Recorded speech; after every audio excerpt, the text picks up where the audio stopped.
Salut! Là, j'espère que vous êtes prêts pour un unboxing d'un 1/10 en MT.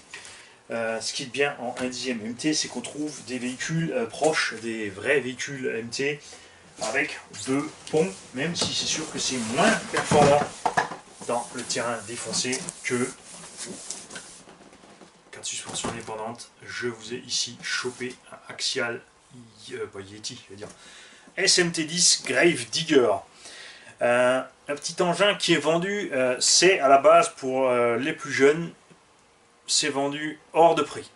Totalement déliant, ça vaut je crois 450 € tarif normal en France. À 450 €, on a un buggy, un 8e en 4S qui marche autrement mieux, qui a bien plus de performance et qui est aussi clairement plus solide.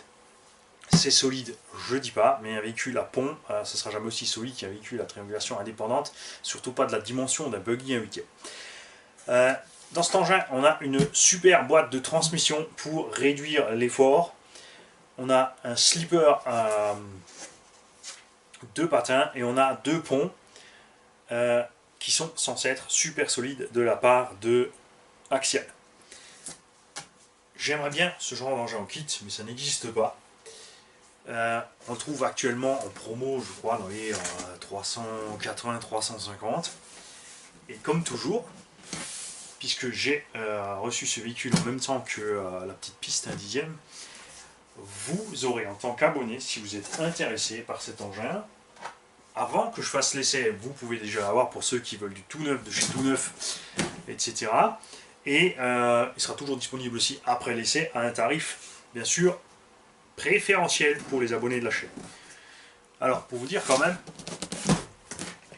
que c'est tout neuf de chez tout neuf, je coupe avec vous ici les célèbres Scotch bandes de garantie qui vous garantissent en fait rien du tout à part que le paquet n'a pas été ouvert. Voilà. Après, il y a des boutiques, la plupart des boutiques, là il l'a pas fait parce que c'est pour moi, de toute façon s'il y a un pépin, on communique, mais les boutiques françaises ne le font pas non plus, ils vous envoient tout le bordel sans avoir contrôlé. Ce qui est... Parce que pour une raison de temps, parce que ça coûte énormément de temps, en fait, de tout ouvrir, de tout contrôler. Mais la loi, elle, française, est claire à ce sujet. Les vendeurs sont obligés de contrôler le matériel qu'ils vous envoient parce que ça fait partie de la garantie 2 ans légale en France. Garantie 2 ans légale qui, je le rappelle, couvre aussi les batteries. C'est du blabla, c'est du flan, ceux qui vous racontent que les batteries ne sont pas couvertes. Ce qui n'est pas couvert, c'est l'électricité qui est dans la batterie. La batterie est un réservoir à carburant. La batterie est garantie 2 ans aussi en France. C'est comme ça, point barre. En automobile, ça fonctionne. Chez Vartel, ça fonctionne. Il y a plein de sites où ça fonctionne. Il y a des sites qui continuent à s'obstiner. On a laissé que 3 mois de garantie. Désolé pour la petite parenthèse, mais c'était important de le signaler pour les plus jeunes surtout. J'ai horreur quand il y a des ados et des gamins qui achètent des véhicules avec des lipos ou autres qui se retrouvent en 3 mois en CAF, alors que c'est pas de leur faute, c'est la boutique qui les envoie promener. Donc avis à ces boutiques-là, sortez-vous le doigt du cul, réveillez-vous, on est au 21e siècle, les choses ont changé. Ce Grave Digger, eh bien, là vous ne l'avez pas vu tout de suite sur ma tête, mais je ne m'attendais pas à ce qu'il soit aussi gros, en fait. Puisque c'est quasiment la taille de mon Claude Buster que j'avais à l'époque, sauf les roues qui sont un peu plus petites.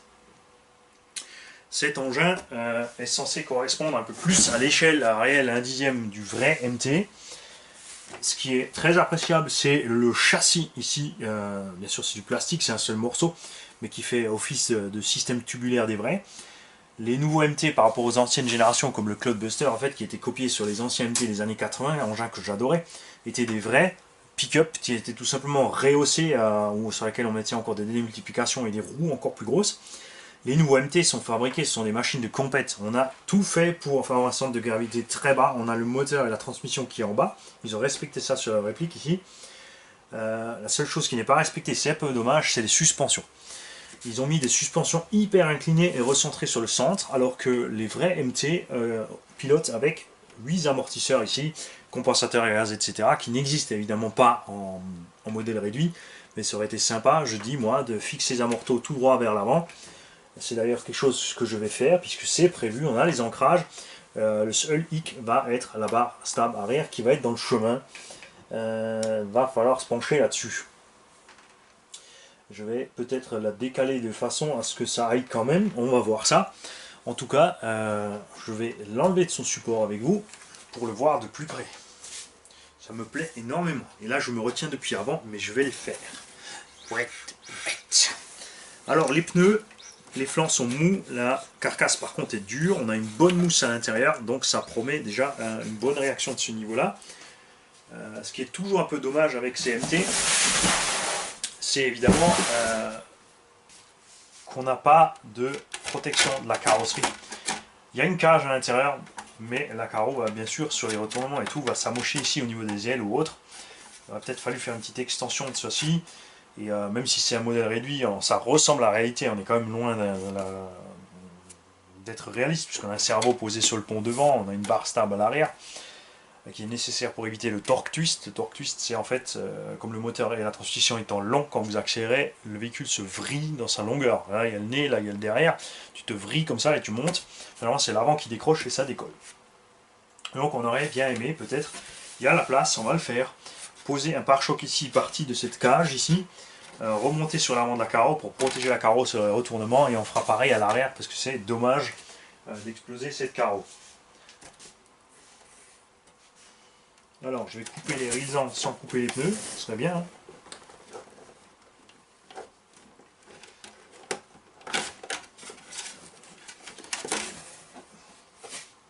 Bouge pas. On va sortir la grosse artillerie.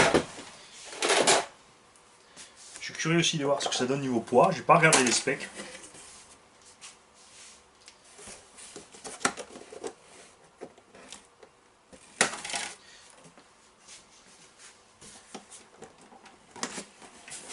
Et ce qui m'intéresse le plus, je l'ai vu sur les vidéos déjà, c'est le comportement de la suspension. Le problème quand on a un véhicule avec un pont, c'est que les chocs où le pont tape, on a énormément de comportements bondissants. Et on a une suspension qui se retrouve très dure. En latéral, généralement, on est bien mou. Mais de face, on a un problème puisqu'on n'a pas, comme dans la réalité, l'avantage d'avoir des suspensions à compensateur à gaz. Et je suis curieux de voir ce que Axial nous a fait là au niveau de cette suspension.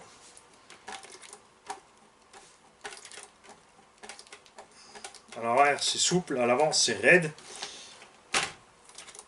Et on a un véhicule qui reste en bas derrière. Axial allez mec, c'est des habitués des véhicules à pont et ils nous pondent un truc pareil. Là j'ai pas la batterie à bord, la batterie sera posée à l'arrière, ce qui fait que l'engin sera en permanence comme ça. Pas terrible hein, franchement. Suspension avant bien remplie, à l'arrière, tu vois, on a de l'air dans les suspettes, donc on n'est pas bon. C'est ce qui fait d'ailleurs qu'il s'effondre en fait, voilà, c'est pas une histoire de réglage, c'est l'histoire qu'il manque de l'huile à l'arrière. Et ouais Mani, la peine d'ouvrir le carton, il rate déjà. On a un cerveau tactique TS45, qu'est-ce qu'il vient foutre là, ce cerveau? Et bien tout simplement parce qu'il y a aussi une radio que vous allez reconnaître, et ça va vous faire marrer.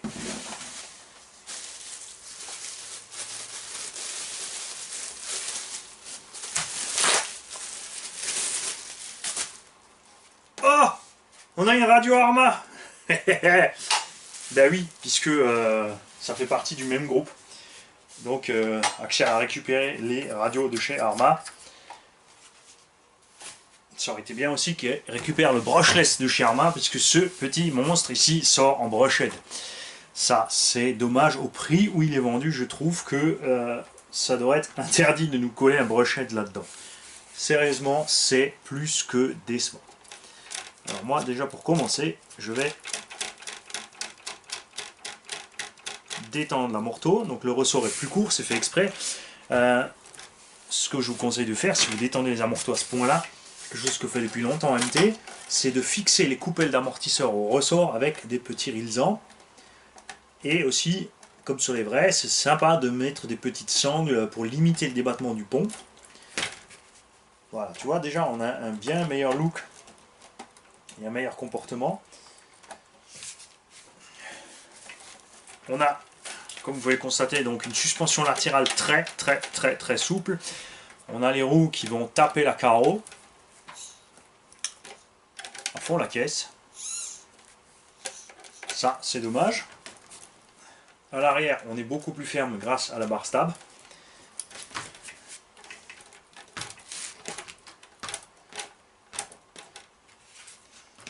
Il y a du boulot. Il y a du boulot à faire sur les suspects, c'est très clair. C'est pas du tout ce que j'attends comme comportement de ce genre d'engin.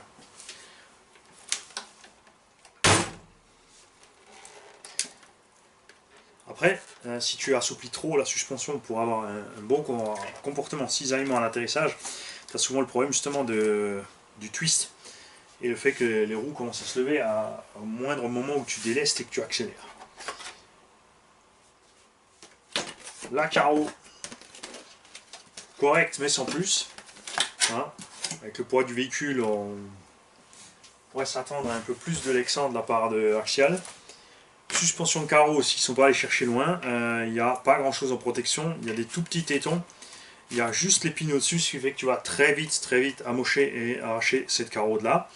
Ça, c'est vraiment dommage. Donc classique sur les véhicules à pont, la direction avec un renvoi d'un côté sur l'autre, sauf cerveau directement sur le cerveau. Et on va tester. Alors. Ouais, on ne peut pas le tester comme ça. Il faudrait l'allumer, on verra ça quand ça sera mis en fait. Ils nous ont fait une espèce de grosse barre ici de direction pour faire un peu plus réaliste par rapport au vrai. En fait, ça imite deux vérins et machin comme sur le vrai. Après, une simple barre aurait suffi. L'avantage évidemment de mettre une double barre, c'est la solidité sur les chocs. La double barre va taper sur le pont. Elle est assez souple. Donc, vous voyez, on peut la déformer. Ça, c'est un point positif parce que ça évitera d'amocher quand on tape de l'avant la direction et les ponts. Les cardans à l'intérieur sont en métal. Le pont, lui, par contre, est très solide. On a un gros renfort ici à l'avant sur le pont. Je vous montrerai, on verra bien. Parce qu'à l'arrière, il y a le cerveau. On a cette grosse pièce ici qui est rapportée au pont, qui renforce donc tout ça. Le point faible toujours des ponts, c'est ici le bout des ponts. Quand on tape ici, tout l'effort vient là. C'est pour ça qu'il est extrêmement important d'avoir des pneus bien mous sur ce genre d'engin. Après, il fait son poids pour un petit MT, ça reste un petit 1/10, donc c'est pas non plus extrêmement lourd. Le bac à lipo est prévu en DIN, c'est prévu pour du 2S. On a un petit portion à l'arrière de charge. On va voir si on peut rentrer des choses standards à l'intérieur de ce bins.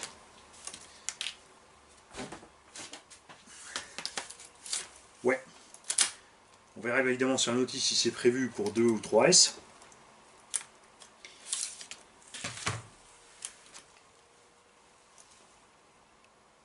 Si déjà il faut un petit portion, ça aurait été bien de le faire avec un clips et non pas avec un circlips. C'est beaucoup plus simple pour un gamin d'ouvrir un clips, de l'ouvrir et de le refermer, de se retrouver chaque fois son petit circlips. Les constructeurs aussi qui s'obstinent à nous mettre des circlips et de ne pas les fixer. Qu'est-ce qui empêche un constructeur de faire un truc bien?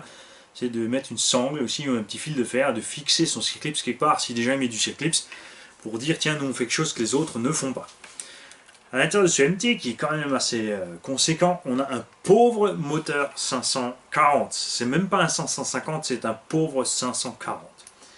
C'est plus que décevant. On a les axes habituels chez Axial, qui existent depuis longtemps,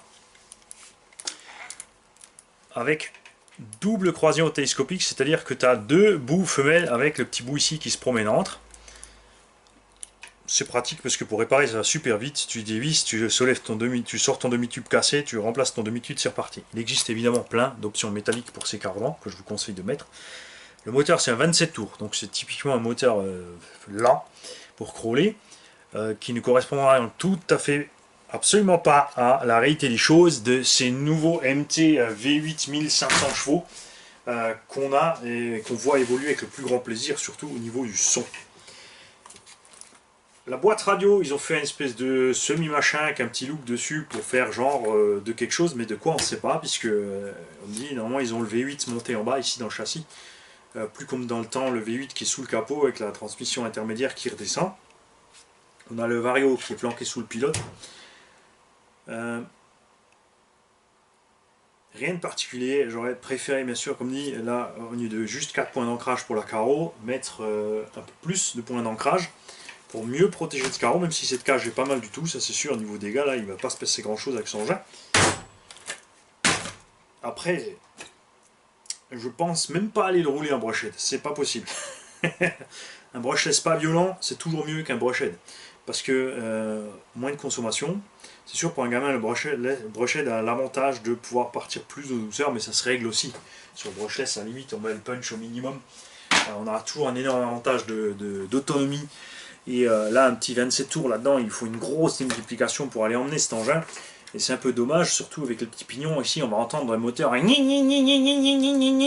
l'engin avancer à 20 ou 30 à l'heure, ce qui ne sera absolument en aucun cas réaliste par rapport à ce que ce genre d'engin fait vraiment.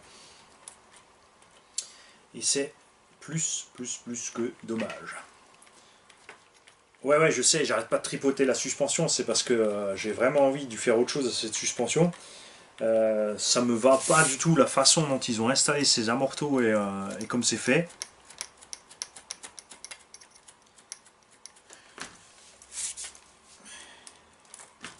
Il y a du travail.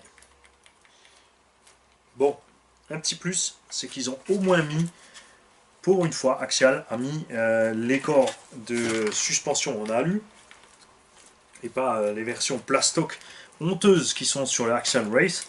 La première fois que j'ai vu cet engin et que j'ai vu les amortos, c'est là que j'ai su que jamais je n'achèterais un Race. Même s'il avait un look sympa, c'était loin niveau qualité-prix de ce que j'attendais d'un engin à ce prix-là.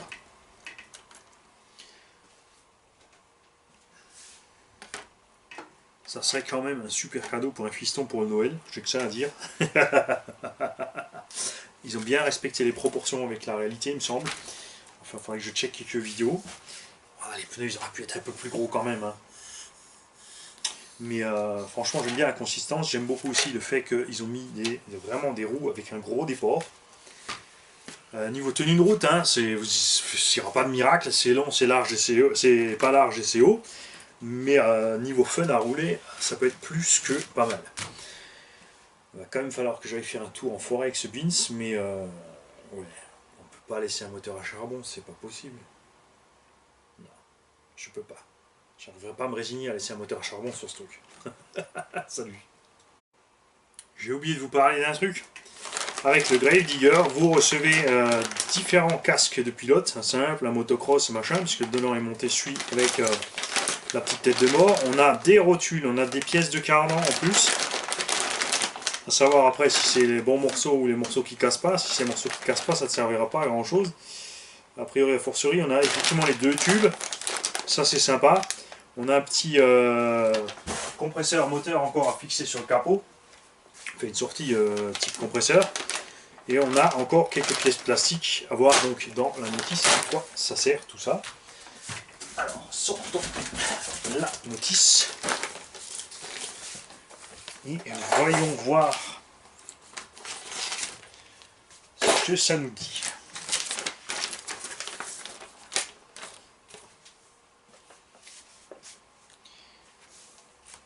Alors, notice, point de vue des dessins et explications, pas si mal que ça.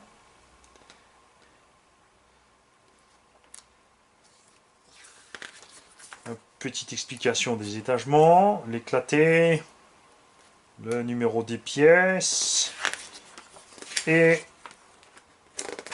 c'est tout. Donc, tu as des pièces en plus, mais ils t'ont rien écrit en plus. Alors, on va ouvrir tout ça.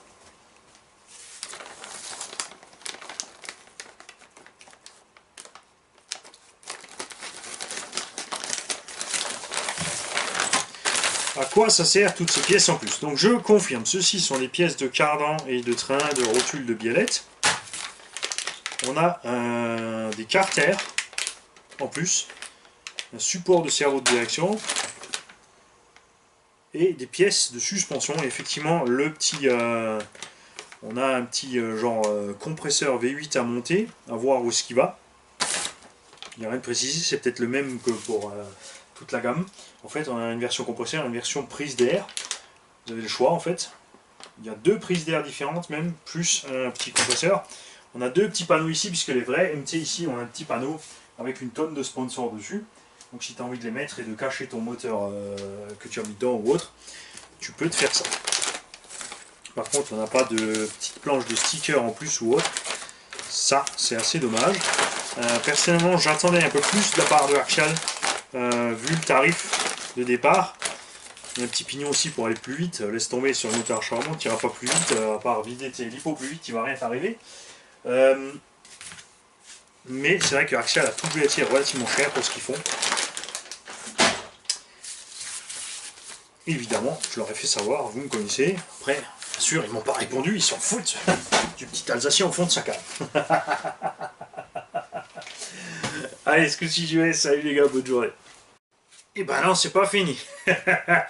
Mani, il a branché une pile, il a mis des pipis dans la radio, et Mani va râler, parce que on a un accès arrière à la batterie, on la voit même, hein, je sais pas pourquoi d'ailleurs la carreau est complètement ouverte comme ça, ils auraient pu fermer, on voit pas sur tout ça à l'intérieur, mais la prise est là devant, ce qui fait que quand tu mets ta batterie, tu es obligé d'enlever la carreau, et même carreau enlevé, tu te fais chier. Ça c'est vraiment couillon, le câble aurait dû être plus long et posé là derrière, pour que déjà tu puisses tout faire par derrière, c'est absolument pas le cas, donc cette trappe à batterie n'a aucun lieu d'être, c'est con. Il n'y a pas d'autre mot. Et l'autre truc, c'est que le cerveau est pire que mou. On aurait attendu un peu mieux. C'est censé être un... Je sais pas ce que c'est, TX45. On aurait bien aimé qu'ils mettent le 15 kg métal dedans, de chez Arma. Ou le 15 kg du Yeti. Et là, c'est clairement pas le cas. Le sauve-cerveau fonctionne plus ou moins, ça force quand même pas mal sur le cerveau. Ouais. Et voilà, vitesse de rotation d'un 27 tours. Et regarde ce qui se passe quand je lâche les gaz. Il est en frein automatique à fond. Il n'y a pas de roue libre. Tu vois? T'as pas besoin de freiner. Ça aussi c'est naze. Mais qu'est-ce qui leur prend de programmer des trucs pareils? C'est pas un crawler qui a pas besoin de frein automatique. Enfin bref, on va faire un petit essai. Mais ça, ce sont clairement des choses qu'on va virer. Même si je laisse ce petit combo brochette, ben, on va virer ce frein automatique, c'est complètement naze. Puis c'est très brutal pour la transmission et tout, ça n'a rien à voir sur ce genre d'engin. Et si on part en brochette, de toute façon, ça va régler.